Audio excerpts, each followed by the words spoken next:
వ్యాసుడు బర్త్డే. వేదం అంతా ఒక రాశి కింద ఉండేది ఆయనకు పూర్వం. వేదం ఎప్పటి నుంచి ఉందంటే ఈ భూమి పుట్టినప్పటి నుంచి కూడా ఉంది. మన హిందూ మతానికి మూల గ్రంథాలు ఏంటంటే వేదం. అది వ్యాసుడు వచ్చిన తర్వాత ఒక రాశిగా ఉన్నటువంటి ఆ వేద రాశిని ఋగ్వేదం, యజుర్వేదం, సామవేదం, అధర్వణ వేదం అని కొన్ని భాగాల కింద విడదీసి ఆ రుక్కులన్నింటిని కూడా విడదీసి వేదాలను ప్రచారం చేశాడు. నలుగురికి బోధించి ఆయన ముఖ్యమైనటువంటి శిష్యులకు బోధించి భారత భూమిలో వేద ప్రచారం చేశాడు. ఆయనకి వేదాలను విభజించాడు కాబట్టి వేదవ్యాసుడు అనేటువంటి పేరు వచ్చింది.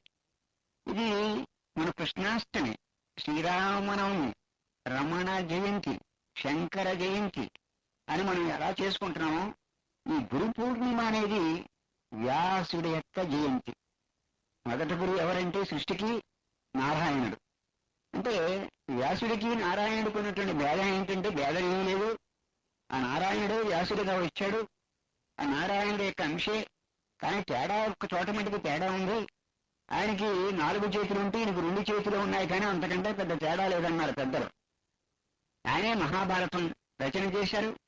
మహాభారతం రచన చేసి అందులో భగవద్గీతను వినిపించారు. మధ్వాచార్యులు వారు అన్నారు అది భారతమే. మహాభారతం ఎందుకైందంటే భగవద్గీత అందులో ఉంది కాబట్టి అది మహాభారతం అన్నారు మధ్వాచార్యుల వారు. మన హిందూ మతంలో ప్రస్థాన త్రయము అని అంటారు. అంటే 1 భగవద్గీత, 2 ఉపనిషత్తులు, 3 బ్రహ్మసూత్రాలు. ఈ 3 సమగ్రంగా అధ్యయనం చేస్తేనే కానీ హిందూ మతం యొక్క స్వరూపం తెలియదని పెద్దలు అంటారు. 1 భగవద్గీత, 2 ఉపనిషత్తులు, 3 బ్రహ్మసూత్రాలు. అయితే బ్రహ్మసూత్రాలు చదివి అర్థం చేసుకోవడం కష్టం.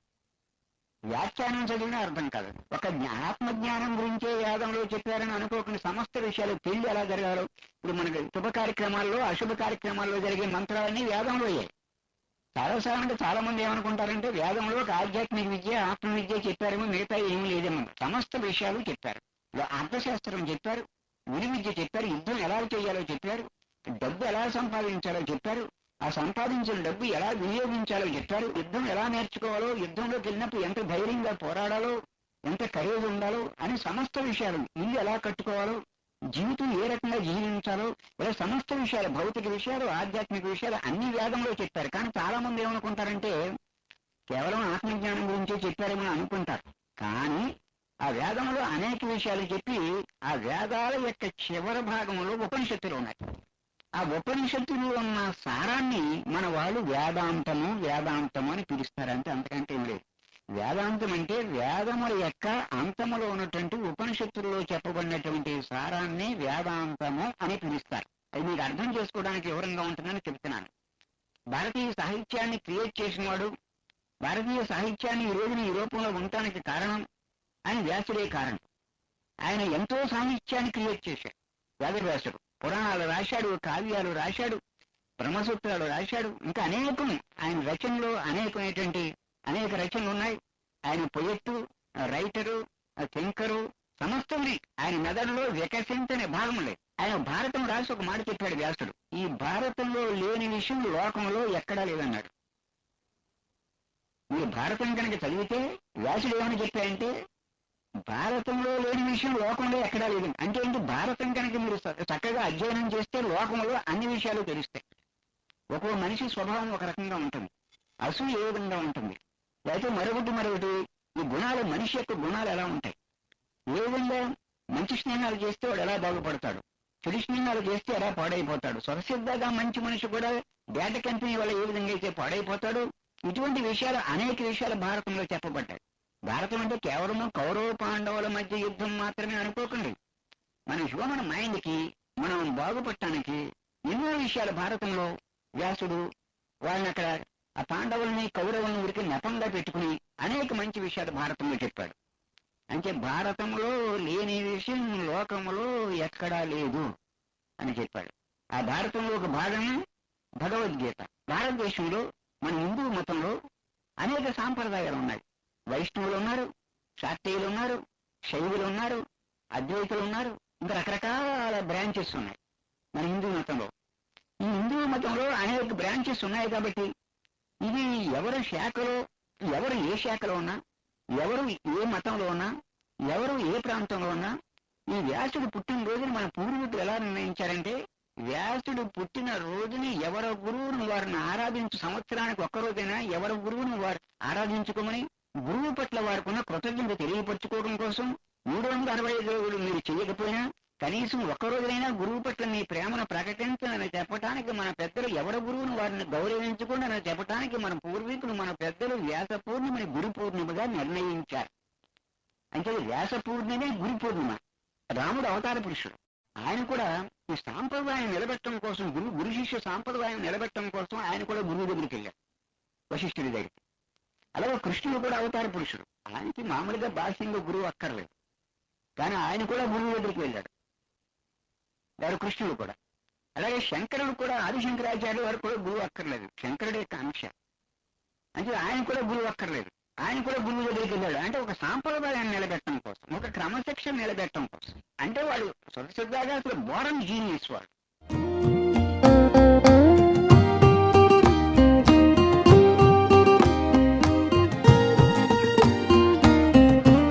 అది ఉండటం వల్ల మాత్రమే అది తెలియబడుతూ ఉంటుందో అదే బ్రహ్మం.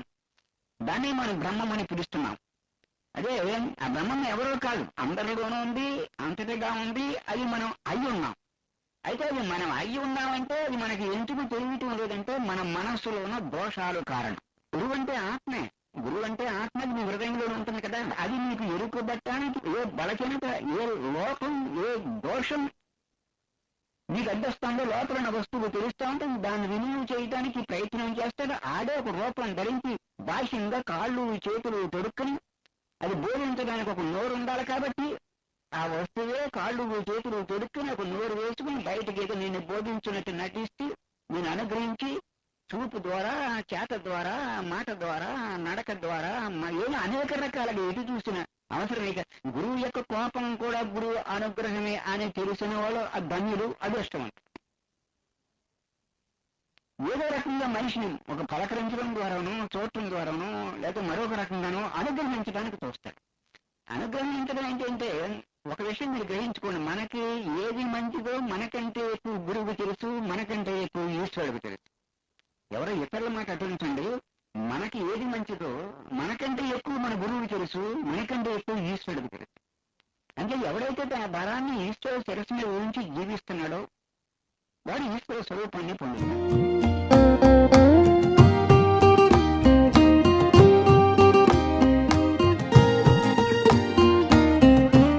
గురువు అంటే మీ అభిప్రాయం ఏమిటని, గురువు అంటే మీరు ఏమిటని అనుకుంటున్నారు? అతనికి ఏవో కొన్ని కొలతలు, రంగు గల శరీరం కలిగి మానవ రూపంలో ఉన్నవాడని మీ భావం. గురువు అంటే ఇలా ఉన్నాడు, ఈ రంగులో ఉన్నాడు, రెడ్ కలర్ లో ఉన్నాడు, లేకపోతే వైట్ కలర్ లో ఉన్నాడు, బ్లాక్ కలర్ లో ఉన్నాడు, ఈ నడుగులు ఎత్తున్నాడు అని గురువునంటే మీరు ఊరికే గురువు అంటే శరీరం మాత్రుడ కాదు. గురువే కనుక శరీరం మాత్రుడైతే ఆ శరీరం పతనమైన తర్వాత ఆ గురువుతో మనకు అనుబంధం ఉండదు. పురునోట్లో పడ్డ మాంసం ముక్కకి ఏ గతి పడుతుందో గురువు అనుగ్రహంలో పడ్డ జీవులకు కూడా అటువంటి గతి పడుతుంది. అంటే పురునోట్లో ఉన్న మాంసం ముక్క బయటకు రాదు. అలాగే గురువు అనుగ్రహంలో ఏ జీవుడు అయితే పడ్డాడో వాడు కరించి తీరతాడు, వాడు ఎస్కేప్ అవ్వడానికి అవకాశం లేదు. అయితే ఈ గురువుల్లో కూడా కొంతమంది బురదపాములు ఉంటారన్నాడు రామకృష్ణ పరమహంస. ఈ గురువుల్లో కూడా ఏం చేస్తారటండి, కొంతమంది బురదపాములు లాంటి గురువులు ఉంటారట. ఆ బురదపాములు లాంటి గురువుని చేతిలో కనుక ఈ శిష్యులు పడ్డారా ఇంకా వాడు బాధ చెప్పడానికి వీల్లేదు అని చెప్పాడు రామకృష్ణుడు. ఈ బురదపాము ఏం చేస్తుందండి, కప్పలు నిండుతుందట. అది కప్పలు లోపలికి నిండలేదటండి. విడిచిపెట్టేద్దాం, ఆ కప్పను విడిచిపెట్టేద్దాం, మనం మింగలేకపోతాం అని కప్పను విడిచిపెట్టదట. మీకు అర్థమవుతుంది, బురదపాము కప్పను మింగుతున్నట్టు. అది శుభ్రంగా సేవ చేసేసినా పర్వాలేదు, పూర్తిగా మింగేసినా కానీ పర్వాలేదు, మింగలేదట్టండి కప్పని. దాన్ని వదలగట్టండి, దాన్ని బయటికి వెళ్ళినగట్టండి, ఇది మింగగట్టండి. ఈ లోకంలో కొంతమంది గురువులు ఉంటారు, వాళ్ళు పాలతో వాళ్ళని విడిచిపెట్టరు, వాళ్ళు వీళ్ళు బాగు చేయలేరు, వాళ్ళు బాగుపడినవరు. ఇటువంటి గురువులు లోకంలో ఉన్నారు, వాళ్ళు బురదపాములు అన్నాడు రామకృష్ణ. వాళ్ళు బురదపాములు ఎట్టండి అంటే బురదపాములు ఏం చేస్తాయంటే కప్పని మింగుతాయటండి, అది మింగబెట్టండి, విడిచిపెట్టబెట్టండి. ఈ లోకంలో చాలా మంది బురదపాములు లాంటి గురువులుగా ఉన్నారు, బహు జాగ్రత్త అని చెప్పాడు రామకృష్ణుడు. గురువు అంటే శరీరం కాదు, గురువు అంటే శరీరం కాదు, గురువు అంటే చైతన్యమే, గురువు అంటే ఈశ్వరుడే, గురువు అంటే ఆత్మే. గురువు అంటే ఉన్నదేదో అదే గురువు. భగవాన్ మోస్ట్ మోడర్న్ మహర్షి. ఎప్పుడూ ఆయన జీవితంలో మూఢ నమ్మకాలను కానీ మూఢ విశ్వాసాలను కానీ ఎన్నడూ ఎంకరేజ్ చేయరు. మోస్ట్ మోడర్న్ మహర్షి. ఆయన ఆయన జ్యోతివాదులకి జ్యోతివాడు. ఆయన మరలాగా ఋషి అవ్వలేదు. కింద నుంచి పైకి వెళ్ళినవాడు కాదు, పై నుంచి కిందకు వచ్చినవాడు. ఒక 20 నిమిషాల కాలంలో ఈ రమణుడు అనేవాడు, ఈ వెంకటరామన్ అనేవాడు వీరికి బడిలో చదువుకుంటూ 8th క్లాసులో చదువుకుంటూ అటు ఇటు తిరిగాడేవాడు. ఆ మరణానుభవం ద్వారా, ఆ డెత్ ఎక్స్పీరియన్స్ ద్వారా ఒక 20 నిమిషాల్లో మహర్షి కూర్చున్నాడు. వాడు రమణ. మనం బహుజన్మల కృషి చేస్తేనే కానీ అక్కడికి చేరలేకపోవచ్చు. మానవ జాతి అంతా కూడా, ప్రకృతి అంతా కూడా ఏ వస్తువును తెలుసుకోవడానికి ప్రయాణం చేస్తుందో, మానవ జాతికి ఏదైతే గమ్యమో, దేనికోసం అయితే తపస్సులు చేస్తున్నారో, ధ్యానాలు చేస్తున్నారో, యోగాభ్యాసాలు చేస్తున్నారో, నదుల్లో మురుగుతున్నారో, యాత్రలు చేస్తున్నారో, ఆ గమ్యాన్ని చేరుకోవడం కోసం ఆయనకి 20 నిమిషాలు కూడా పట్టడం. గురువుతోటి జన్మాంతర అనుబంధం ఉంటుంది మనకి. అంటే రమణ భగవాన్ చివరి రోజుల్లో ఒక మాట చెప్పాడు, మీ దేహం పడిపోతుంది, మీ ఎంతో దూరానికి ఇచ్చాం, మీ దేహం పడిపోతే మిమ్మల్ని ఎవరు ప్రేమిస్తారు అంటే భగవాన్ ఏం చెప్పారంటే, దేహం ఉన్నప్పుడు కూడా మిమ్మల్ని దేహం ప్రేమించడం లేదు. దేహం ఉన్నప్పుడు కూడా మిమ్మల్ని ప్రేమించేది దేహం కాదు. ఏ వస్తువు అయితే మిమ్మల్ని ప్రేమిస్తుందో దానికి చావు లేదు. ఇప్పుడు దేహం ఉందనుకోని మిమ్మల్ని ప్రేమించేది దేహం కాదు. ఏ వస్తువు అయితే మిమ్మల్ని ప్రేమిస్తుందని అనుకుంటున్నారో ఆ వస్తువుకి చావు లేదు. దేహానికి దానికి ఇసుమంతో కూడా సంబంధం లేదు. దేహానికి దానికే కనుక ఇసుమంతో సంబంధం అంటే శ్మశానానికి తీసుకెళ్లి దేహాన్ని కాల్చినది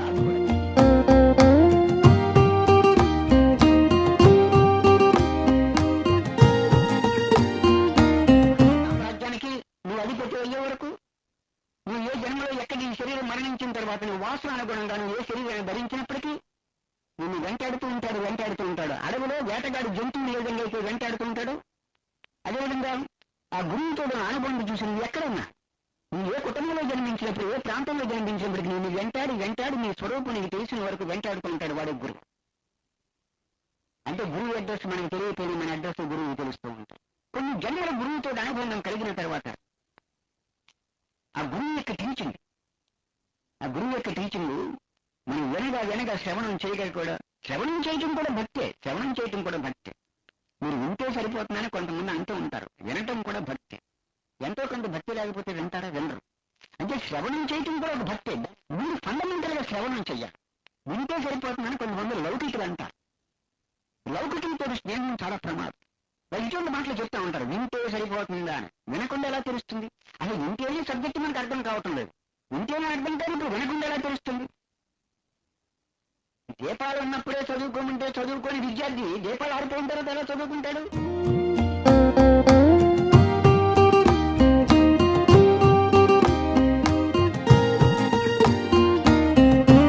అయితే నీకు ఆ జ్ఞానం కలిగిన తర్వాత, ఆ పరమాత్మ జ్ఞానం నీకు కలిగిన తర్వాత, నీ హృదయంలో ఉన్న వస్తువు నీకు ఎరుకులోకి వచ్చిన తర్వాత అప్పుడు అనిపిస్తుంది, ఇంతకాలం నన్ను శిక్షించి నన్ను తీర్చిదిద్ది నా మనస్సును అటు ఇటు ఊపి అందులో ఉన్న వాసనలు రాలగొట్టినటువంటి గురువు ఎక్కడో బయట ఉండి చేశాడనుకున్నాను ఈ పనులనేని.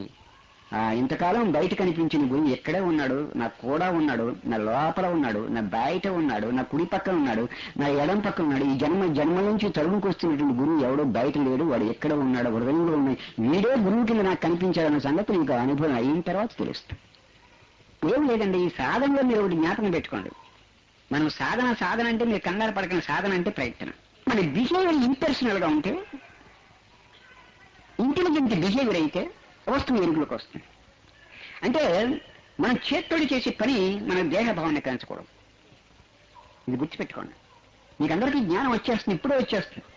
అంటే మీ శరీరం ఏదో రోజు మన శరీరానికి మరణం వస్తుంది కదా, ఫ్రైడే, సాటర్డే, అది సండే, ఏదో వారం వచ్చేస్తుంది. సండే లేదా ఫ్రైడే ఏదో ఒక వారం చావు వస్తుంది కదా, దేహానికి చావు వస్తుంది కదా. ఆ దేహానికి చావు రాకముందే మీకు జ్ఞానం వస్తుంది. అంటే మీరు మాట్లాడే మాటలో మీకు దేహభావన పెరగకూడదు. మీ చేత్తోడు చేసే పనిలో మీ దేహభావన పెరగకూడదు. కానీ మీకు వచ్చి తలంపుల్లో దేహభావన పెంచే తలంపులు రానివ్వకూడదు. ఇదే శాస్త్రంలో చెప్తాడు. నీకు రజోగుణం, నువ్వు సాధన చేసి నువ్వు రజోగుణం పోగొట్టుకునే శక్తిని లేనప్పుడు, సాధువులతోటి సత్పురుషులతోటి విశాలమైనటువంటి బుద్ధి గల వాళ్ళతోటి సహవాసం చేస్తే రజోగుణం తానంతట తానే తొలగింపబడుతుంది అన్నారు శాస్త్రంలో. ఒకసారి జ్ఞానానంద వాళ్ళ నాన్నగారికి ఉత్తరం రాస్తూ ఏమన్నారంటే, నేను సహవాసాలు చేస్తున్నాను, ఋషికేశ్లో సహవాసాలు చేస్తున్నాను, స్నేహాలు చేస్తున్నాను, కానీ ఎవరితోటి చేస్తున్నానంటే మోక్షం పట్ల అపేక్ష ఉన్న వాళ్ళతోటి సహవాసం చేస్తున్నాను.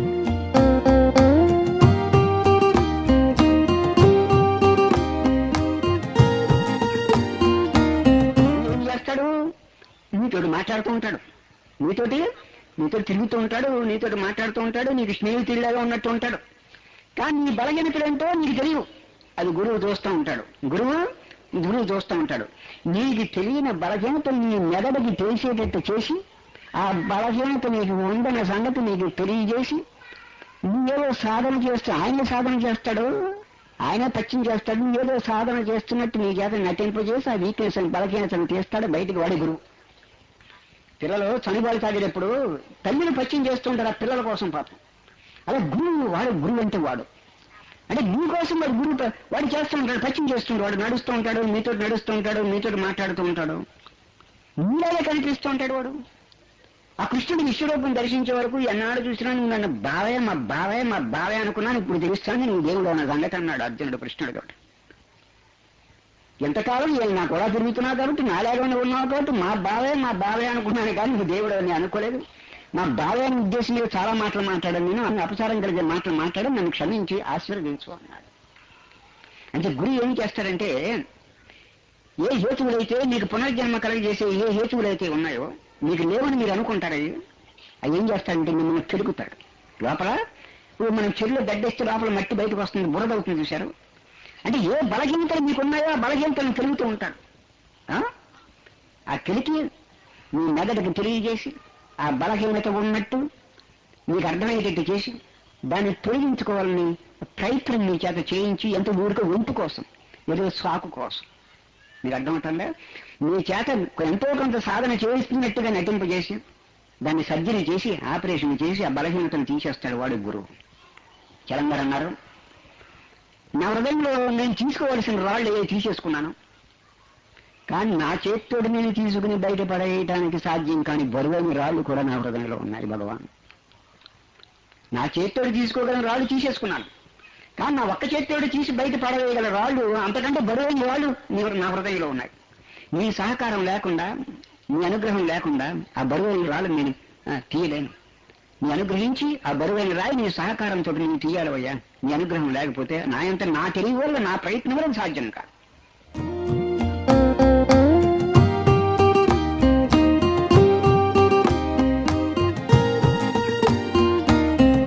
గిన్నర్లో మాట్లాడుతూ ఒక మాట అన్నారు. అందుకే దీక్షా గురువు స్వామి శివానంద, చదువు చెప్పిన గురువు తపోవన మహారాజ్. ఈ శివానంద ఋషికేశ్లో ఉండేవాడు, తపోవన మహారాజు ఉత్తరకాశీలో ఉండేవాడు. ఉపనిషత్తులు శ్రవణం చేసిన తర్వాత ఇంతకాలం మీరు నాకు ఉపనిషత్తులు బోధించారు, ఇప్పుడు నన్ను ఏం చేయమంటారో దానికి ప్రత్యామ్నాయంగా మీ పట్ల ఉన్నటువంటి నా కృతజ్ఞత తెలియపరచడానికి నువ్వు ఏదైతే నా దగ్గర శ్రవణం చేశావో దాన్ని జనసామాన్యంలోకి వెళ్ళి దాన్ని ప్రచారం చేయి. ఏదైతే నువ్వు నా దగ్గర శ్రవణం చేశావో, ఇంతకాలం నుంచి ఏ ఉపనిషత్తులు అయితే నా దగ్గర శ్రవణం చేశావో దాన్ని జనసామాన్యం నా దగ్గర నువ్వు విన్నది 10 మందికి వెళ్ళి బోధించు. కొంతమందికి చైతన్య స్థాయి పెరిగే అవకాశం దొరుకుతుంది అని నా గురువుని ఇలా అడిగితే నాకు ఇలాగని చెప్పాడు. అదేమో విద్యా గురువు చెప్పాడు, ఇంకా దీక్షా గురువు చేసిన పని చెప్తున్నాడు ఆయన. ఆయన రోజుకు 4 పెట్లు 3 పెట్లు కాల్ చేసి చూడటం, సన్యాసం పుచ్చుకున్నా కూడా. ఎవరండి? చిన్నాయనందా, ఆయనకి అలవాటు స్మోకింగ్ హ్యాబిట్, సన్యాసం పుచ్చుకున్నా కూడా రోజుకు 2-3 పెట్లు కాల్ చేసి చూడటం. శివానంది ఎలాగే అలవాటుని తొలగించడం కోసం అది గురువు యొక్క కరుణ చూడండి. ఈ స్మోకింగ్ హ్యాబిట్ లోంచి అతను ఎలాగా బయటకు తీసుకురావడం కోసం అని ఆలోచించాడు. అంటే నాకంటే నీకు పాఠం ఆయన బాగా చెప్పగలని తపోవన మహారాజు దగ్గరికి చిన్నాయనందని పంపినవాడు శివానంద అనేటండి. సరే నువ్వు వెళ్ళేటప్పుడు మటుకు నాకు కనిపించేళ్ళు, చూసి వెళ్ళు, అక్కడ చదువుకోవడానికి నువ్వు విద్య ప్రారంభించేటప్పటికీ ఉపనిషత్తులు శ్రవణం చేయడానికి అక్కడికి వెళ్ళేటప్పుడు నాకు కనిపించి వెళ్ళాను శివానంద.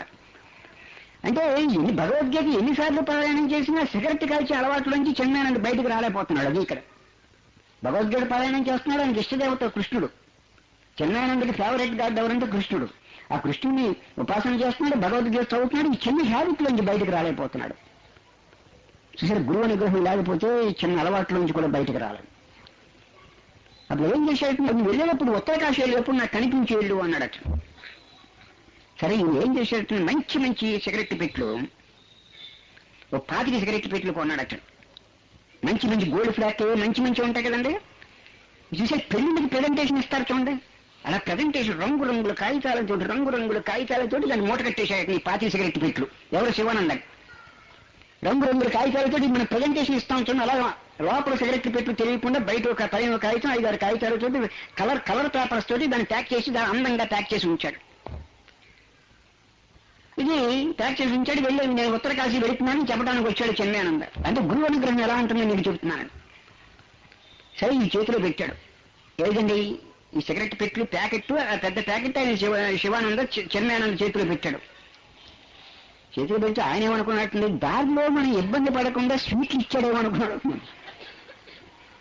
మనం దూరం ప్రయోజనం చేస్తాం, వెళ్ళి స్వీట్లు ఇచ్చుంటాడు, పాపం మన గురువు గారికి మన మీద ఎంత ప్రేమ ఉంది అనుకున్నాడు. ఈ మధ్యదారిలో మనం చెప్పకూడదు, వెళ్ళి గమ్యస్థానానికి వెళ్ళాక తినేద్దాం అనుకున్నాడు. మళ్ళీ మధ్యలో ఈ మధ్య మార్గంలో ఓపెన్ చేయకూడదు, ఈ మంచి మంచి స్వీట్స్ అయి ఉంటాయి, మనం ఉత్తరకాశీ రీచ్ అయిన తర్వాత అక్కడ తినొచ్చు అనుకున్నాడట. నేను అక్కడ వెళ్ళి స్నానం చేసి అప్పుడు ఈ తినటానికి ఓపెన్ చేశాడట. ఓపెన్ చేస్తే స్వీట్స్ లేవు, ఆర్ట్స్ లేవు, అన్ని సిగరెట్ పెట్టాడు. అప్పుడు ఆయనకి ఓహో నా హ్యాబిట్లోంచి నన్ను బయటకు తీసుకురావడం కోసం కదా ఈ గురువు నన్ను చేసిందని. అంటే గురువు నా గురించి ఎంత బాధపడి ఉంటాడో శివానంద, ఈ హ్యాబిట్లోంచి నన్ను బయటకు రావడం గురించి నా గురించి ఎంత ఆలోచించాడో, ఎంత కాలాన్ని వెచ్చించాడో. ఇది కదా గురువు అనుగ్రహం అంటే. ఇంత అనుగ్రహం గురువు నా పట్ల చూపిస్తుంటే ఇంకా నేను స్మృతిని మానకపోతే నేనెందుకు ఉపనిషత్తుకి శ్రవణం చేయడానికి పనికొస్తాను. అది ఏం చేశాడట, వెళ్ళి గంగానది దగ్గరికి వెళ్ళి ఆ గంగానదికి నమస్కారం పెట్టి ఈ సిగరెట్ పెట్లని గంగానదిలో పడేశాడట. అప్పుడు కానీ నాకు స్మృతిని కాబట్టి పోలేదన్నాడు అని చిన్నానంద. అంటే గురువు అనుగ్రహం అంటే గురువు అనుగ్రహం ఒక రాంగ్ థింకింగ్ లోంచి, ఒక రాంగ్ హ్యాబిట్ లోంచి గురువు అతని డిసైపుల్ని ఎలా బయటకు తీసుకురావడానికి ప్రయత్నం చేస్తాడో ఒక ఉదాహరణకి చెప్పడం కోసం దేవవరం కాలేజీ గ్రౌండ్ లో చెప్పినటువంటి మాట. తడిగుడ్డని పిండితే అందులోంచి ఎలా నీళ్లు కారతాయో, అయితే స్పిరిచువల్ గా ఈ ఆధ్యాత్మిక చిల్డ్రన్ కోసం గురువు కూడా అంత తపన పొందుతాడు కొన్ని ఇన్సిడెంట్స్ లో. ఆ పెరుమాళ్ళకి ఏదో రాంగ్ థింకింగ్ ఉండేది, రాంగ్ హ్యాబిట్స్ ఉండేది. నేను నాకు చావు దగ్గరికి వచ్చింది, నేను నరకానికి పోతానన్నాడు పెరుమాళ్ళు ఎవరు భగవాన్తోటి. అది భగవాన్ గారు పెరుమాళ్ళు ఒకవేళ నిజంగానూ నరకానికి వెళితే నేను కూడా నరకానికి వస్తాను అయ్యా, కానీ నరకానికి వెళ్ళే పన్ను మటుకు ఇప్పుడు నేను ఆపించింది. అదే నువ్వు గురువు అంటేనే. పెరుమాళ్ళు ఒకవేళ నిజంగానూ సరే నువ్వు మరణించిన తర్వాత నరకానికి వెళతావు అనుకో, నాకు నరకంలో పని లేకపోతే నీకోసం నేను వస్తాను. గతం వదిలే, ప్యాస్ట్ ఇది ప్యాస్ట్, కానీ ఎప్పటికైనా నరకానికి వెళ్ళే పనులు మాను. కానీ నువ్వు మానవనుకో, నరకానికి వెళతావు అనుకో, నీకోసం నేను వస్తాను. వాడు గురువు.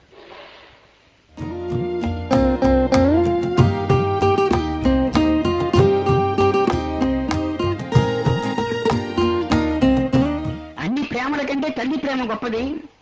ఈ భౌతికమైన ప్రేమలో ఓ అరుణాచలేశ్వరుడా, ఆ తల్లి ప్రేమను కూడా నేను చూచాను, కానీ నీ ప్రేమ ముందు ఓ అరుణాచలేశ్వరుడా, నీ ప్రేమ ముందు తల్లి ప్రేమ కూడా ఒక ప్రేమ. తల్లి ప్రేమ గొప్పది, నేను కాదంటుండే, కానీ నీతో నీ ప్రేమతో పోల్చుకుంటే తల్లి ప్రేమ కూడా ఒక ప్రేమే కాదు. అదటండి ఈశ్వరుడు యొక్క ప్రేమ. అక్షర మణమాలలో భగవాన్ చెప్తాడు, నా దేహం అగ్నికి ఆహుతి అవ్వకముందే, నా దేహం ఈ భౌతికమైన దేహం అగ్నికి ఆహుతి అవ్వకముందే నీ జ్ఞానాగ్నిని పంపించి నాలో ఉన్న వాసనని, నాలో ఉన్న పునర్జన్మ హేతువుల్ని, నాలో ఉన్న బ్యాడ్ హ్యాబిట్స్ ని, నాలో ఉన్న రాంగ్ థింకింగ్ ని, నాలో ఉన్న రాంగ్ హ్యాబిట్స్ ని కాల్చి బూడిచ్చేవలసిన బాధ్యత నీ మీద ఉండాలని ఆచరిస్తాడు. ఎప్పుడు ఈ దేహం అగ్నికి ఆహుతి అవ్వకముందే. ఈ దేహం అగ్నికి ఆహుతి అయిపోయిన తర్వాత నీ పని ఏముంది? పేషెంట్ చనిపోయాడంటే డాక్టర్ పని ఎందుకంటే ఏడరమ్మంటారు డాక్టర్ గారిని. ఆ శిష్యుడు ఆ హృదయానికి సంబంధించిన అనుభవం పొందిన తర్వాత, ఆత్మానుభవం ఒక్కసారి గ్లింప్సెస్ అతనికి లభించిన తర్వాత, ఆత్మానుభవం పొందిన తర్వాత ఆ నిజమైన గురువు ఏమనుకుంటాడటండి, వీడు ఏమీ చెయ్యక్కర్లేదు, ఒకవేళ దేహ ప్రారంభంలో ఏదైనా ఉంటే చేయవలసి ఉంటే చేస్తాడు, లేకపోతే చేయవలసిన యోగం లేకపోతే చేయడు. అది ముఖ్యం కాదు. అది దేహయాత్రలో వాడు ఏం చేస్తున్నాడో, బాహ్యంగా ఏమి చేస్తున్నాడో, ఏం చేయటం లేదనేది ముఖ్యం కాదు. వాడు ఏ స్థితిని పొందాడో, ఏ ట్రూ స్టేట్ ని పొందాడో, ఏ అల్టిమేట్ స్టేట్ ని పొందాడో, ఏ లాయల్ స్టేట్ ని పొందాడో, ఏ ఫెయిత్ఫుల్ స్టేట్ ని పొందాడో అక్కడ వాడు ఉంటే చాలు అనుకుంటాడట గురువు. వాడు దేహం ద్వారా జరగవలసిన పని ఏదో జరుగుతుంది. ఈ దేహం ఈ భూమి మీదకి ఎందుకు వచ్చిందో ఆ పని దేహం ద్వారా జరగవలసింది జరుగుతుంది. కానీ ఆ స్టేట్ లోంచి జారకూడదు. ఏది వాడు ఏ స్టేట్ ని అయితే పొందాడో ఆ స్టేట్ లోంచి, ఆ లాయల్ స్టేట్ లోంచి, ఆ ఫెయిత్ఫుల్ స్టేట్ లోంచి, ఆ ట్రూ స్టేట్ లోంచి, ఆ రియల్ స్టేట్ లోంచి, అల్టిమేట్ రియాలిటీ లోంచి వాడు జారకుండా ఉంటే చాలు. వాడు జారకుండా ఉంటే చాలు. ఆ నిజస్థితిలో ఉన్నట్లు ఉంటే వాడు చాలు. వాడు చేసిన ఒకటే, చేయకపోయినా ఒకటే. వాడు భౌతికంగా ఏదైనా చెయ్యొచ్చు, లేకపోతే ఏదైనా చేయకపోవచ్చు. అది వాడి దేహ ప్రారంభాన్ని బట్టి ఉంటుంది. కానీ వాడు పొందిన స్టేట్ లోంచి వాడు జారకుండా ఉంటే చాలు అయ్యా అని అనుకుంటాడట నిజమైన గురు. అంటే బురద పాములు అనుకోవాలి. ఈ బురద పాములు లాంటి గురువుల మటుకు అలా అనుకోరటం.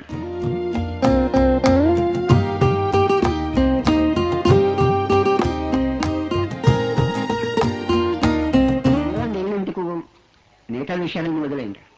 రామకృష్ణుడు చెప్పిన మాటలు జ్ఞాపకం వచ్చింది నాకు. It is glorious even to help one man.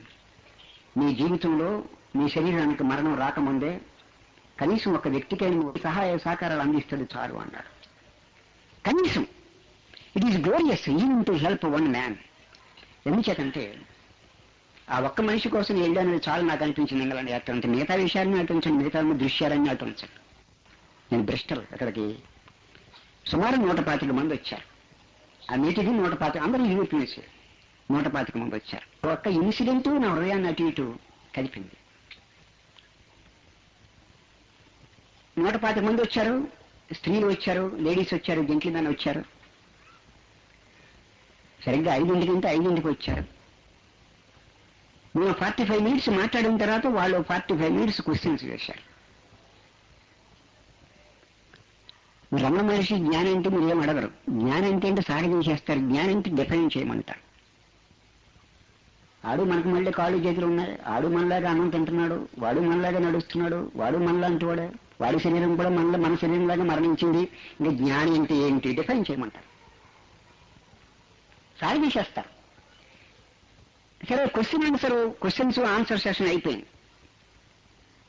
అందరూ డిస్కస్ అయిపోతున్నారు. ఈ ఒక్క ఇన్సిడెంట్ చాలు నేను ఇంగ్లాండ్ వెళ్ళినందుకు అనుకున్నాను. ఒక అమ్మగారు ఉన్నారు. ఆ బాత్కి 30 కిలోమీటర్ల దూరం బ్రిస్టల్, అదొక సిటీ. ఈ బాత్ మీటింగ్ కి బ్రిస్టల్ నుంచి 15 మంది వచ్చారు.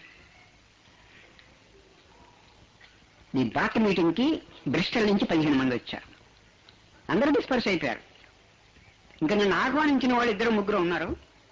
ఈ వచ్చి కూర్చి ఆవిడకి 50 ఏళ్ళు ఉంటాయి వయసు. ఆవిడ అక్కడే అలా కూర్చున్నారు. మేము అడిగా, అందరూ వెళ్ళిపోయారు కదా, మీరు ఎందుకు అలా కూర్చున్నారు? అప్పటి వరకు ఆవిడకి టీయర్స్ రాలేదు.